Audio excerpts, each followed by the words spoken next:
जय गुरुदेव। परम वंदनीय माता जी। प्रस्तुत है एक लेख जो मई 2022 की अखंड ज्योति में प्रकाशित हुआ है, जिसका शीर्षक है कौन है परब्रह्म परमेश्वर। भ्रमण के दौरान गुरु नानक देव की मुलाकात साधु संत फकीर योगी तपस्वी आदि से होती ही रहती थी।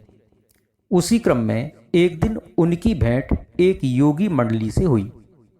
वे योगी अपने कानों में बड़े बड़े कुंडल एवं विशेष वस्त्र धारण किए हुए थे। उनके बीच वार्ता होने लगी। नानक देव के तर्क संगत विचार सुनकर योगी मंडली बहुत प्रभावित हुई। उसके प्रमुख योगी ने गुरु नानक देव से परब्रह्म परमेश्वर किसे कहें विषय पर चर्चा प्रस्तुत की। योगी बोले, आपकी दृष्टि में परब्रह्म परमेश्वर कौन है? हम परमेश्वर किसे कहें? गुरु नानक देव बोले, वास्तव में हम भटक गए हैं। परमेश्वर तो केवल एक है, पर हम उसे अलग अलग मानते हैं।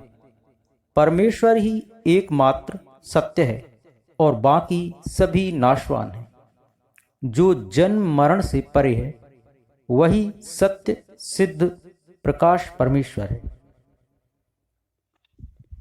तब योगी बोले, महात्मन, आपके तर्क में सत्य की झलक दिखाई पड़ती है। अब आप परमेश्वर में और क्या क्या गुण हैं इस पर भी प्रकाश डालें। गुरु नानक देव बोले, बात सीधी सी है योगी राज। जो दृष्टिमान है वह नाशवान भी है। जिसका जन्म है उसका मरण भी है। इसलिए जो केवल अदृश्य है अर्थात अनुभव प्रकाश है, वही समस्त जगत का कर्ता है। उन अदृश्य परमेश्वर के विशेष गुण हैं। वे अभय हैं अर्थात उनको किसी दूसरी शक्ति से पराजित होने का डर नहीं है, क्योंकि उनके समान कोई दूसरी शक्ति है ही नहीं। बस वे ही एकमात्र शक्ति हैं जिनका प्रतिद्वंदी कोई नहीं। अपनी बात आगे बढ़ाते हुए उन्होंने कहा, वे सबसे एक समान प्रेम करने वाले हैं। उनका किसी के साथ बैर या विरोध नहीं है।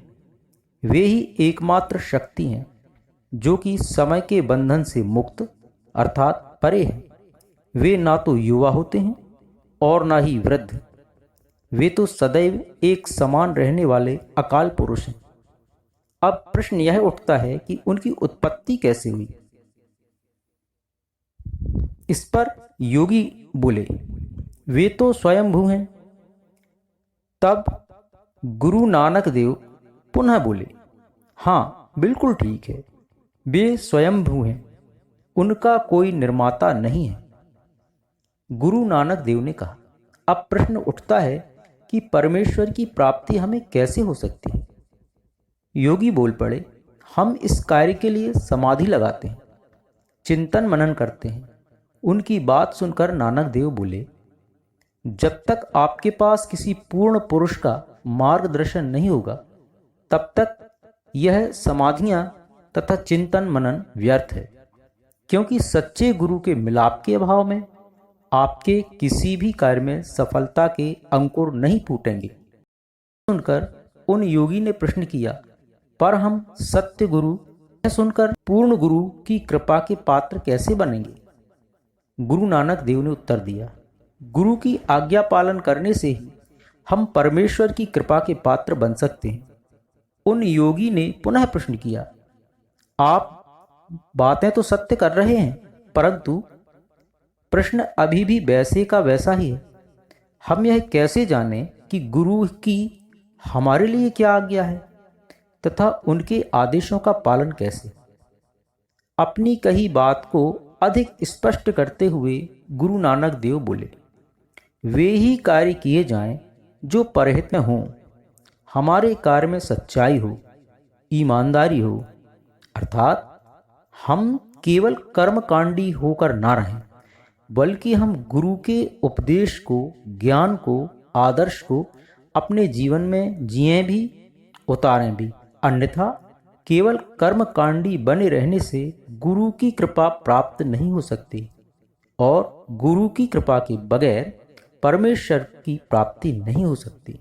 आगे कहा, गुरु की आज्ञा के पालन में प्रसन्नता का अनुभव करें, उसे भार समझकर नहीं करें।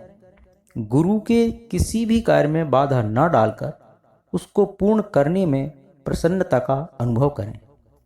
बस इन्हीं बातों से गुरु प्रसन्न होकर हमें परमेश्वर से मिलने में सहायक होते हैं।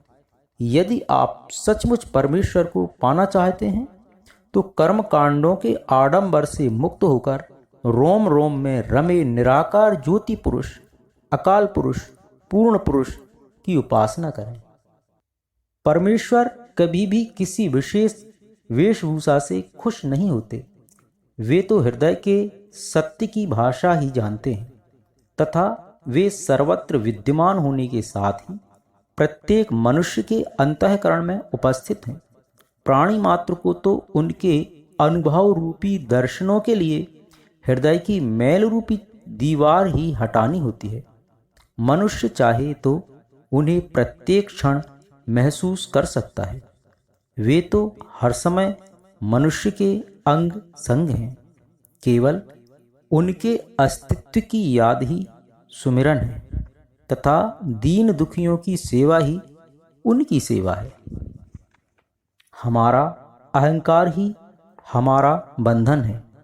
हमें उनकी लीला में ही हर समय प्रसन्नचित रहना चाहिए तथा उसमें हस्तक्षेप नहीं करना चाहिए।